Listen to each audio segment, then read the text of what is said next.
Yeah, hello again. I'm Brent Alexander. I'm going to be presenting a portion of this presentation on the employee retention credit. And I'm going to mute and turn it over to Julia. Hello, good morning. I'm Julia Jackson. I'm a business consultant with Bergen KDV and have specifically focused some efforts on ERC work across our firm. So as we go into the employee retention credit section, many of you are probably saying, oh, we heard about this last year. We've been hearing about it for a couple of years. And the reason why we want to continue just bringing it up and talking about it is you do have 3 years to file for ERC credits from the period that it applies to.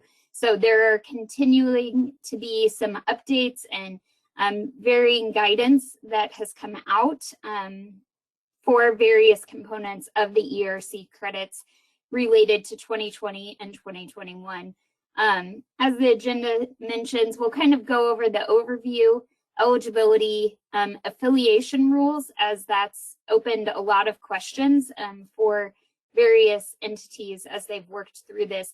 And then Brent will come back to talk about gap considerations, which is something that maybe is a little bit fresher on everybody's mind.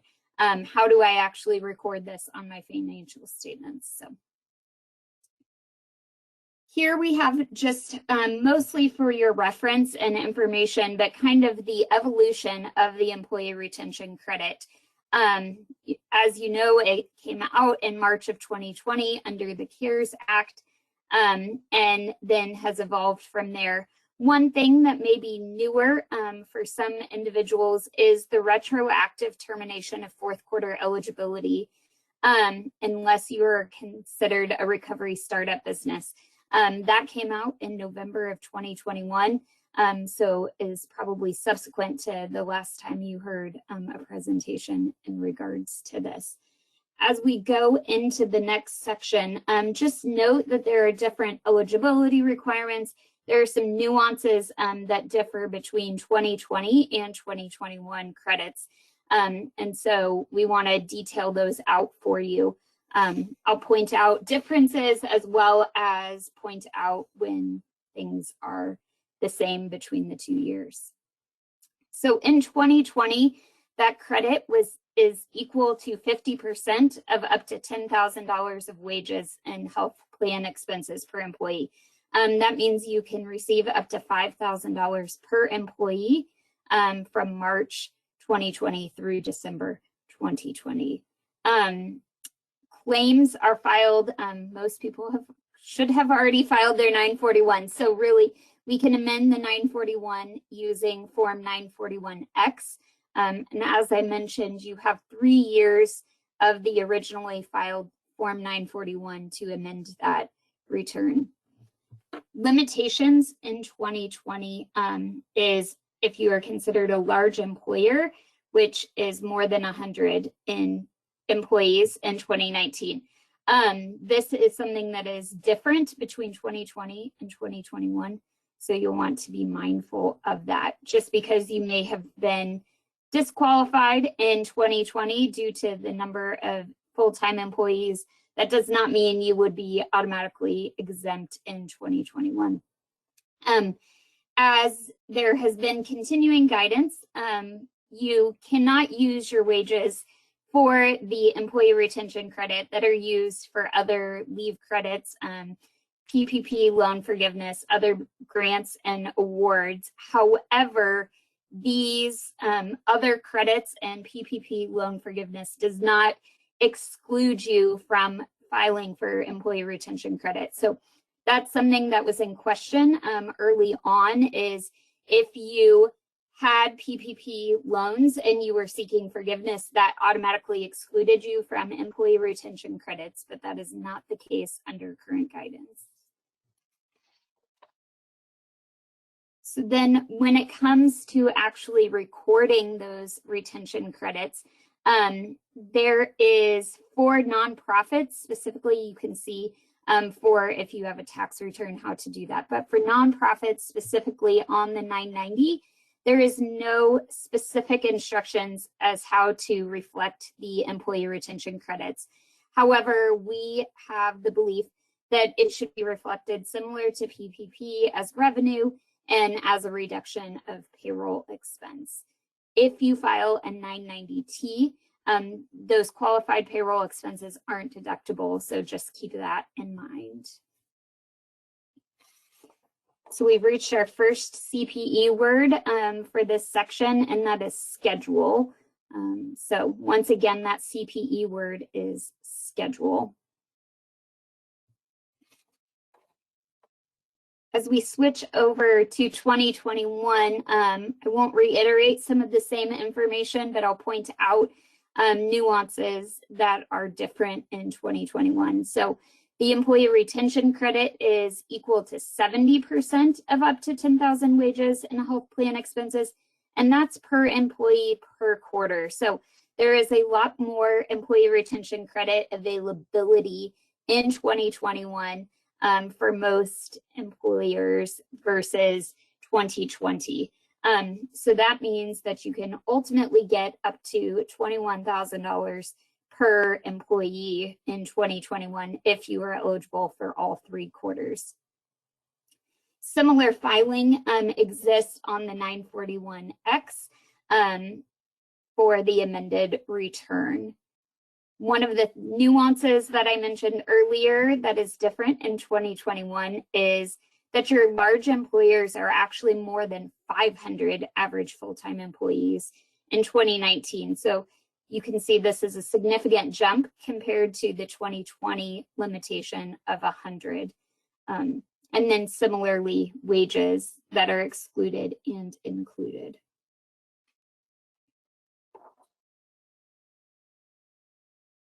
So recording is consistent with 2020 recording that we talked about in 2021. And I know that there was some specific discussion in the 990 session earlier regarding employee retention credits. So just pointing you back to that. One different item in 2021 is qualification as a startup recovery business. You can be eligible for up to $50,000 in employee retention credits in the 3rd and 4th quarter of 2021. We'll talk a little bit more in detail about how you qualify as a startup recovery business on a later slide. So now, as we've talked about the actual credits, we're going to talk about how are you specifically eligible for those credits. There are some nuances, as I mentioned, between 2020 and 2021. In 2020, you need a greater than 50% decline in gross receipts in a calendar quarter in 2020 compared to 2019. That is one item that I get a lot of questions about. So it is the gross receipts decline on a calendar quarter, no matter what your fiscal year end may be.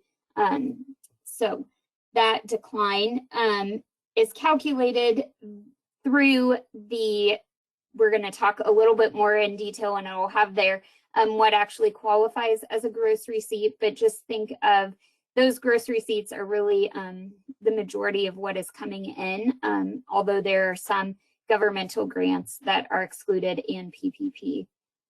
So one of the other ways you can qualify, even without a significant decline in gross receipts, is if you had full or partial suspension of activities due to a government mandate. This could be partial shutdown. This could be limitations on the number of people you could have in your facility or services that you were allowed to offer.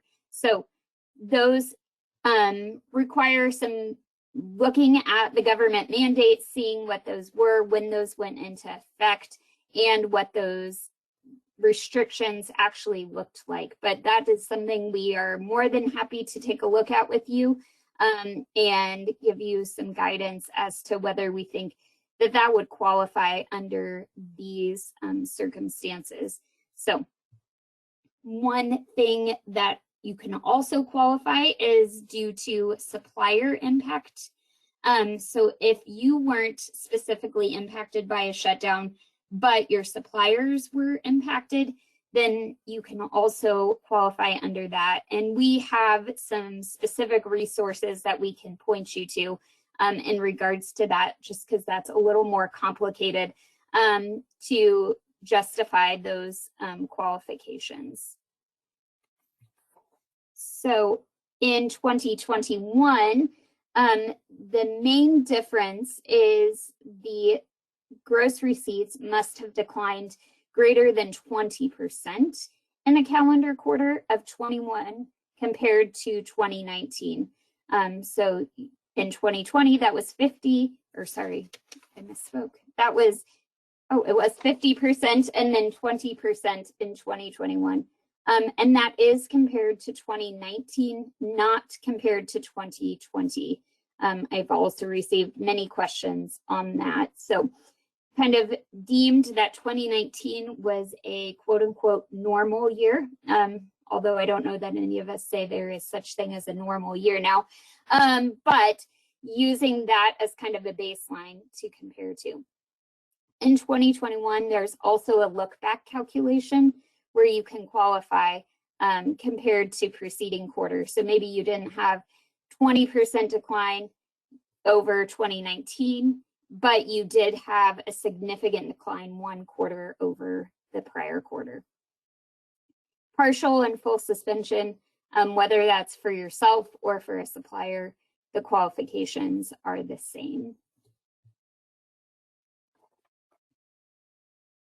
As we go into the next slide, this is specifically that recovery startup business qualifications. So this is if your operations commenced after February 15th of 2020 and you do not satisfy the significant decline in gross receipts or governmental suspension of operations criteria.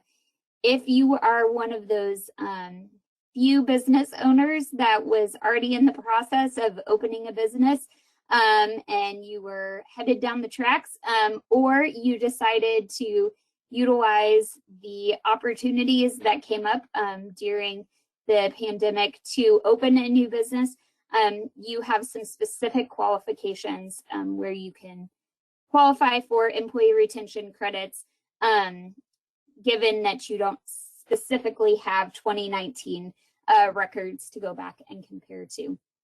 There are some limitations. So over the last 3 years, your average gross receipts have to be less than $1 million. Then you are limited to the third and fourth quarter of 2021, and you cannot exceed $50,000 per quarter. One thing to note in regards to recovery startup businesses is the affiliate aggregation rules, which we will cover on the next slide. But if you do fall under those aggregation rules, you are automatically excluded as a recovery startup business unless all affiliate aggregated companies fall under those qualifications.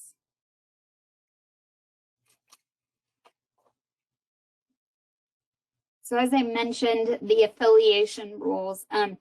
So you are required to aggregate your affiliates with common control for consideration on employee retention credit. So you may have one entity that had significant restrictions or had significant decline in gross receipts, but if you had a common controlled entity that had actual growth during the 2020-2021 period, that may offset that and disqualify you for employee retention credits. While there is not specific guidance on how this works for tax-exempt organizations, our interpretation of the statutes and regulations is that 80% shared management or common board membership would require that aggregation. You are considered a single employer under that aggregation. So that means that you have to combine your number of employees to determine if you qualify or if you're excluded as a large employer. That is an aggregation in regards to the decline in gross receipts, full or partial suspension, and in the determination of the maximum credit per employee. So if you have one employee that works in multiple businesses under common control, their payroll must be aggregated together so that they can't receive maximum credit under each entity separately. Some other employee retention credit considerations is that retroactively claiming the ERC may require amendment of the already filed 990T returns. So just keep that in mind, that there may be an amendment that must be filed when you're evaluating whether or not to proceed with the employee retention credit. At this point, enforcement of eligibility information is uncertain. We have seen very little requirement of eligibility documentation or the IRS coming back under an examination and asking for information.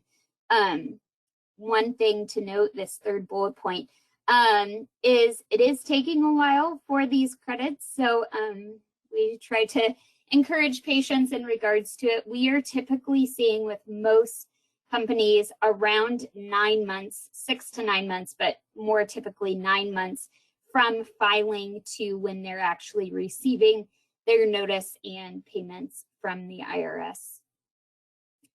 So, some other considerations just to keep in mind is not-for-profit organization gross receipts for the significant decline is defined by IRC 6033, and that there is the safe harbor permitting employers to exclude certain amounts. So if you received loan forgiveness for the PPP program, if you received those shuttered venue operators grants, if you had a restaurant revitalization grant, there are those amounts that you get to exclude from your gross receipts. So don't feel like, you know, your general gross receipts may have declined, but you had a significant PPP loan forgiveness that came in, and so that would exclude you. That is not included in the calculation itself. This is just a really high level summary. So if all you do is go back and you have this one slide, it should give you quite a bit of the information, but that there is significant benefit we've seen for many organizations that were impacted by the economic effects of COVID by receiving the employee retention credits, that we need to consider affiliation and common control early on in the evaluation process, because that can make a significant impact. Remember that the 2020 credit is different than the 2021 credit, so you can't use the same guidance on both.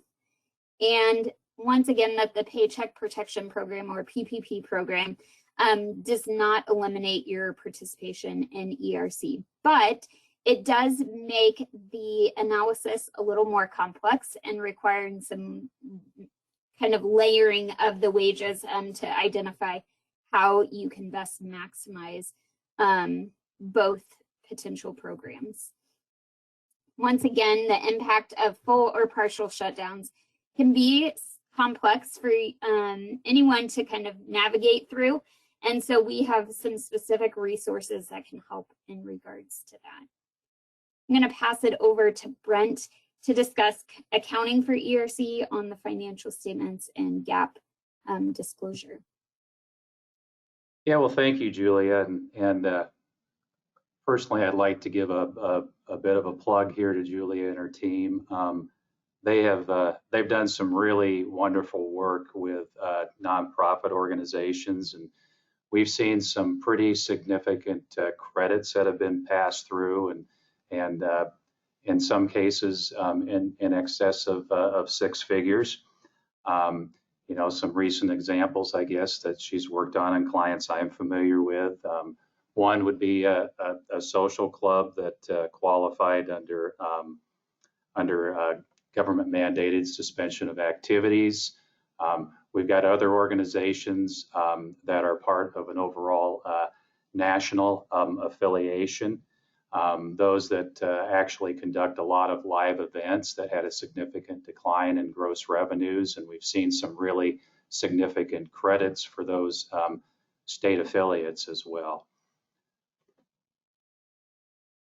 So with that, relative to accounting for ERC,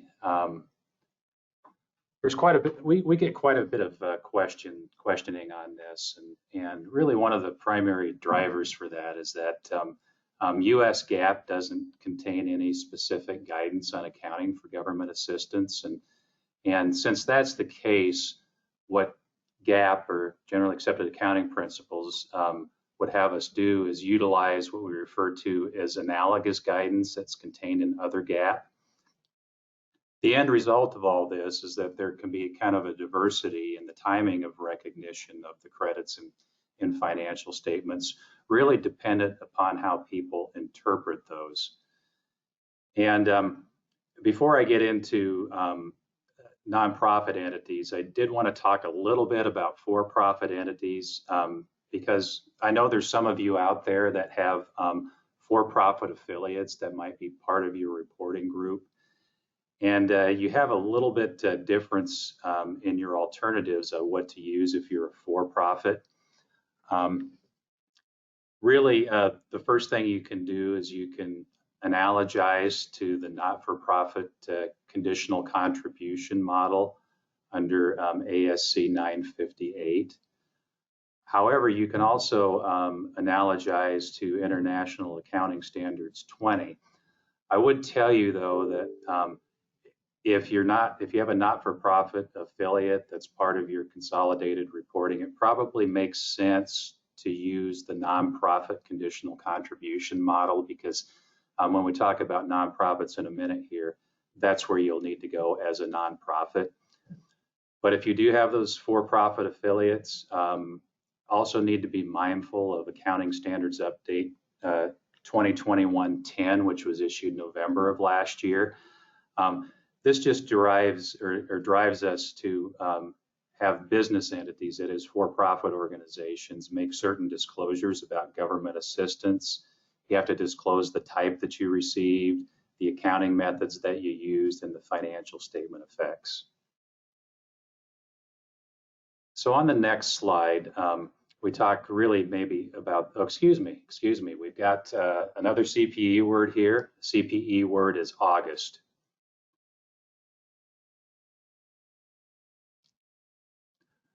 Alrighty, so let's talk about accounting for employee retention credits from the nonprofit side. As I mentioned earlier, you'd need to utilize the conditional contribution model under ASC 958-605. And under this conditional contribution model, there's a couple of things, a couple of requirements here. One being there must be one or more barriers to entitlement that must be overcome. And the second one is there must be a right of return to the provider if grant provisions are not met. Kind of try to equate this to ERC, if we will. The really key term here is barriers. You know, you need to have these barriers in place. And under ASC 958-605, barriers, they must be substantially met before revenue is recognized. A thing to keep in mind is that items that are purely administrative in nature would not be considered barriers. And ultimately, it comes down to an issue of judgment as to what's a barrier or what might be considered an administrative function. So on the next slide here, we've really tried to equate this to employee retention credits in terms of what's a barrier versus what's an administrative function. So first of all, let's think about this. A barrier would be meeting eligibility requirements. That is, experiencing a significant decline in gross receipts or suspension of activities due to government mandate. You know, you might be an organization that meets the eligibility requirements, but you don't necessarily know whether or not that you have, because, you know, we're not able, or there's some very specific guidance out there as to whether or not we have in fact met eligibility. And we really look at this as kind of a separate step in the process. You know, the other thing that we run into is, in many cases, it can be well after the fact, well after you close your fiscal year end, when you do determine that you have met eligibility. Also, in the earlier stages of employee retention credit, the applicable rules and regulations seem to be changing on a weekly basis. And so as a result, there is employee retention credit that's recognized, or there can be, that's recognized in a period subsequent to the period for which you file the refund claims for. And there's going to be a diversity in practice in this. And you know, we look at this as a barrier, but it's really subjective as to when you meet the barrier. And I think you just have to look at this based on the facts and circumstances of your individual case. Another step in the process is calculating the amount of employee retention credit. We view that as an administrative, meaning that you can do this, you know, you can do this after the fact, but go back and retroactively recognize that in the period which you're filing those claims for. The actual filing of the 941Xs would be administrative. Just be careful, because sometimes you can get through the first 3 steps and then decide that, hey, it's not going to be worth our time or effort to file the 941Xs, you know, particularly if you're dealing with really small amounts of credits. So just a word of caution, you know, if you're recognizing this in financial statements, just make sure that you're ultimately going to file those 941Xs. And then the ultimate receipt of the credit, we would view that as administrative. So the basic accounting for it is, once you've determined that you've met these barriers, you'd record the employee retention claims as a receivable, and then as revenue in your financial statements. So if we go to the next slide here, when we say record these in the financial statements, here's some of the financial statement considerations. You should present the employee retention credits for financial statement purposes as a revenue item versus offsetting of payroll expenses. This is our viewpoint on it, and I think that's fairly well generally accepted in the profession. You might find a few opinions that would be different on that, but this is really generally what we see industry-wide and really profession-wide. There's always a question kind of along the same lines as PPP forgiveness. Where do we present this in the statement of activities?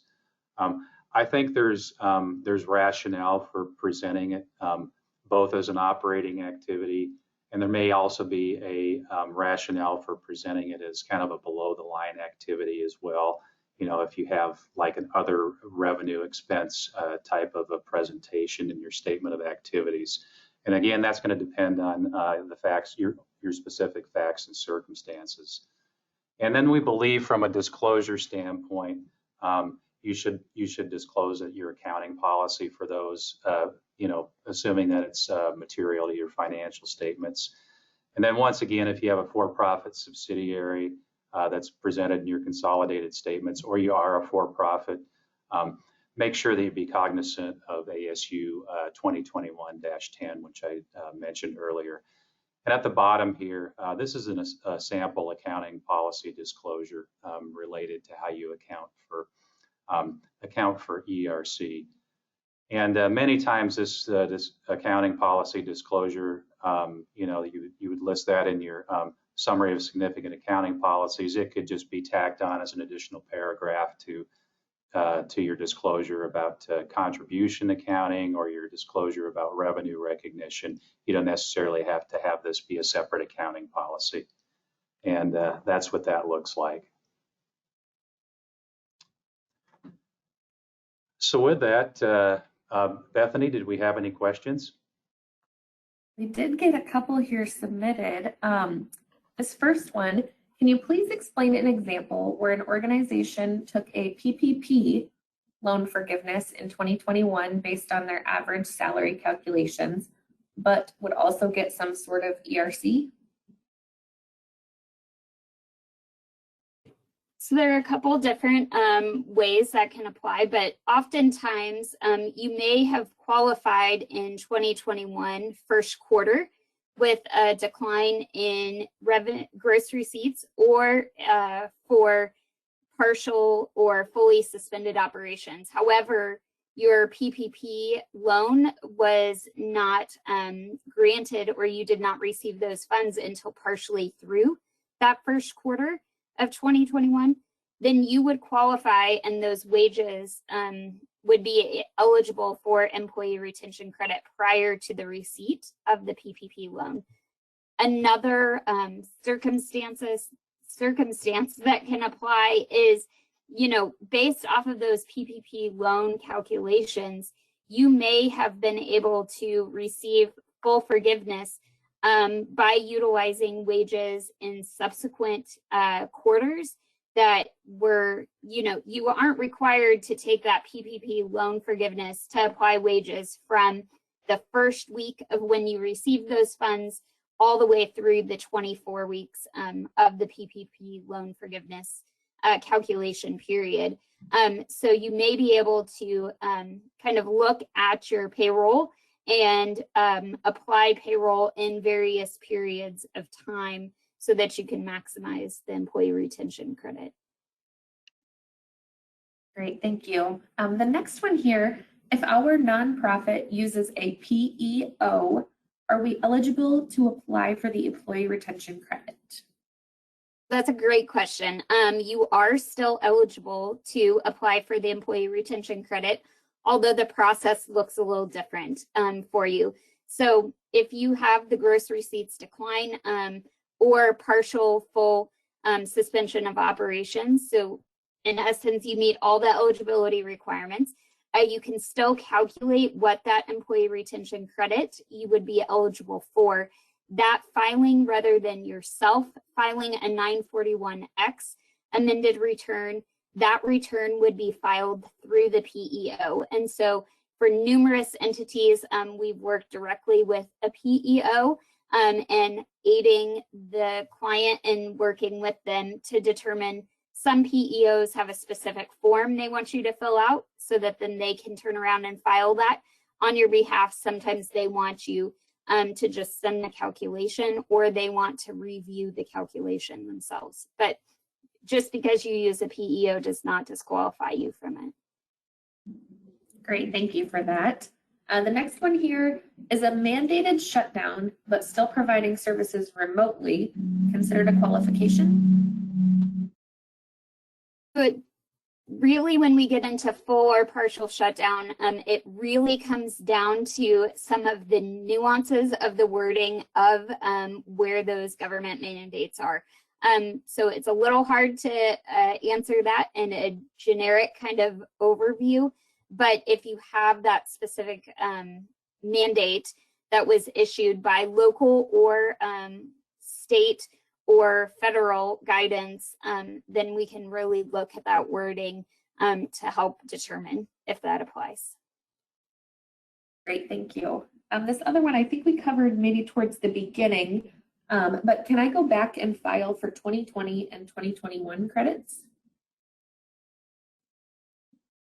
You can. You're actually for 2020, when that 941 was originally filed, you were eligible to go back and amend that for up to 3 years from that point in time. So 2023 or later, depending on when you filed your 941 specifically. Awesome, thank you. And then the last one here, unless anybody else has one they want to slide in, this is a hot topic here. Our organization uses cash basis accounting. Does this, what you were describing, apply to us? So it does. So, oh, Brent, I guess Brent had his finger raised. No, go ahead.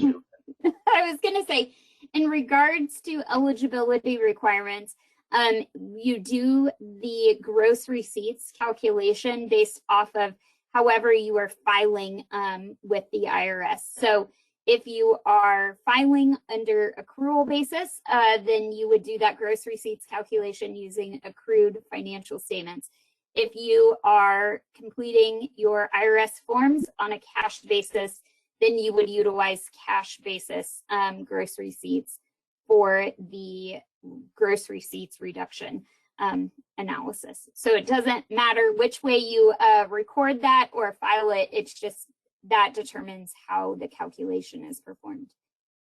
Brent, Yeah, I'll let you jump if in the as well. question was referring to the piece of the presentation that related to accounting for ERC, if you're not on an accrual basis, your answer is a lot simpler about how and when.